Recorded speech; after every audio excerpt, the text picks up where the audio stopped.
I'm Chuck Olenek. I'm a reenactor. I used to be a history teacher. Well, now I'm not in the classroom, so that means I get to explore parts of history that I didn't get to when I was following the curriculum. And one of the things I got into was exploring California history, especially 19th century stuff. And I got into the missions, and then I started following the careers of California outlaws or bandidos and the lawmen. And I realized I needed to cover this one section that I hadn't really looked at before. And it was Confederate outlaws or Confederate sympathizers that were behaving as partisan rangers. And they were trying to get gold for the Confederacy in California. So I talked about this guy before in a couple of previous videos on ghost towns. Havilah, the former county seat of Kern County, and gold mining camp of Lytle Creek in San Bernardino County. Okay, so now we're going to shift from looking at harpending through the lens of the person who founded Havilah and who was doing hydraulic mining in Lytle Creek. We're making him a secessionist. So we're looking at the earlier part of his career. And what you got to understand is about California. California was crucial for the Union. It was supplying large amounts of soldiers to fight back east. It was also stopping Confederate advances in the Southwest. And it was supplying a lot of gold. And the gold, you needed gold to fund the war. California troops out of Fort Yuma were responsible for pushing the Confederate Army out of Arizona and New Mexico in 1862. Okay, I can't emphasize this enough. Unlike a lot of the other states, in the Civil War, California's divided. The loyalties are split. In the San Francisco area, pro-Union, pretty much. Southern California, no, they definitely felt sympathy for the secessionists. Also, the gold mining areas, the mother lode, which is kind of ironic because they're digging the gold out that's going to go on the Pacific mail steamships back east, and that's going to help fund the war for the Union. The secessionists are basically digging the gold out. So there's a little bit of irony there. Also, when the war started, a bunch of people flooded back east to fight. But, after the war's been going for a little bit, now there's a series of passports that are needed if you're going to go by sea. And going by land wasn't going to really work too well, especially with people that were Confederate sympathizers. If they weren't in uniform, they'd get hung. So if you can't leave California, you got to fight inside California. The hidden core of the rebellion was the Knights of the Golden Circle, KGC, a secret society founded in 1854 initially to expand the United States into Latin America, adding slave states and ensuring the permanent continuance of slavery and large-scale plantation agriculture.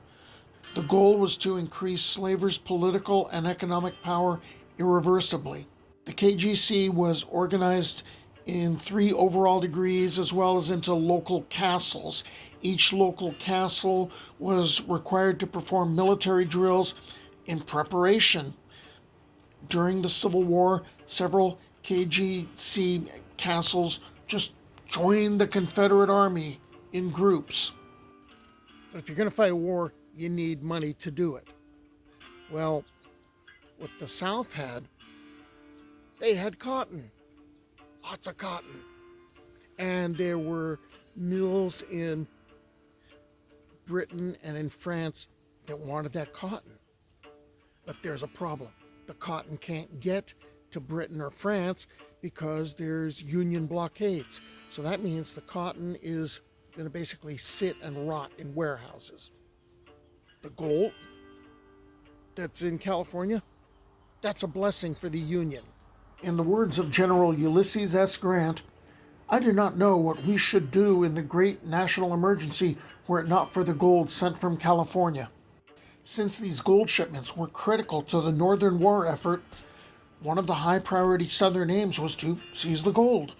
Doing so by land wasn't really happening, although some chose to fight in the Golden State as partisan rangers, such as Rufus Henry Ingram and his partisan rangers, who robbed stages, and later Judge George G. Belt and the Mason Henry gang, who continued to do so, but had no plans to share their proceeds with the Confederacy. If you can't get the gold by land, how about by sea?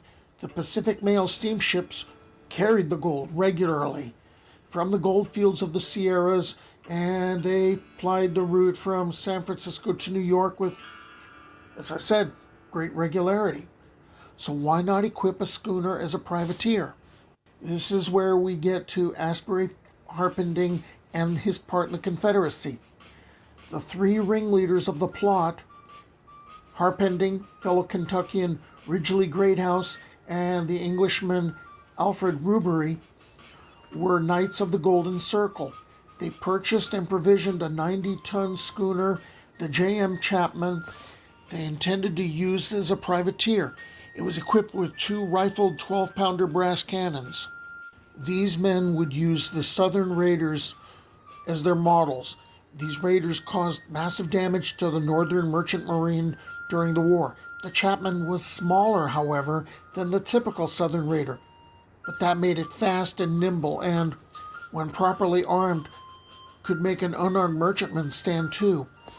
Then the Chapman's numerous crew would swarm aboard, armed to the teeth, and seize control of the steamer and the gold. By the way, one of those crew members was a Monterey County undersheriff named Tom Poole.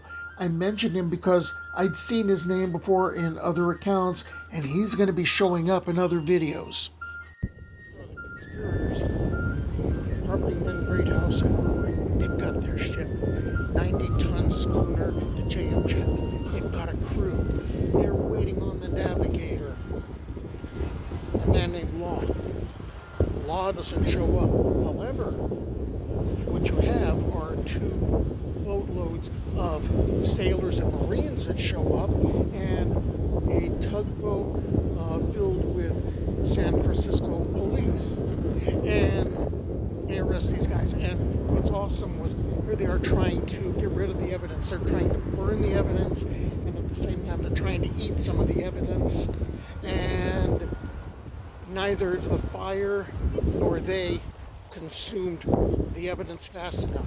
So they got arrested. Oh, and by the way, the navigator sang like a canary.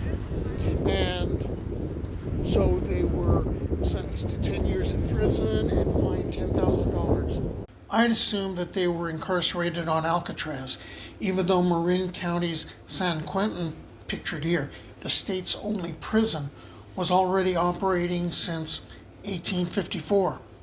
But Fort Alcatraz was used to imprison Confederate sympathizers and privateers on the West Coast. It helped to have friends in high places. Robbery had an uncle who spoke before Parliament and was very pro-Union as far as the conflict in the Civil War, and that was earning lots of points. And so Abraham Lincoln pardoned the 3 conspirators. I believe he probably also pardoned the rest of them. So they only did a few months, and at that point, Harpington doesn't want to have anything to do with San Francisco, and what he does, he basically takes off. After finding gold deposits on Clear Creek, the group claimed a town site named it Havilah, which became a boom town. Here's where Harping switched from being a miner to being a real estate agent. He laid out the town, sold lots for $20 a front foot. In 1865, he left with $800,000 to return to San Francisco. Now here's the Lytle Creek part.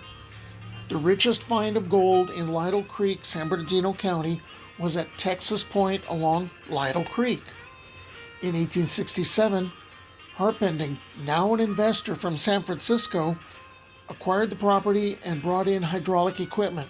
It would be the scene of the first successful hydraulic mining venture in Southern California.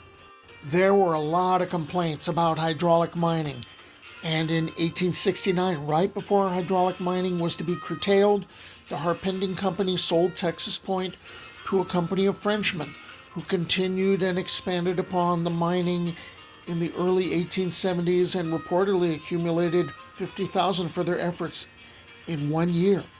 Harpending moved to New York, where he would be involved in other scandals, including the Great Diamond Hoax of 1872, which involved a couple of partners and planting rough diamonds, low-grade rubies, emeralds, and other gems in a sandstone outcrop near Diamond Peak, Colorado, and convincing others to invest in a diamond mine.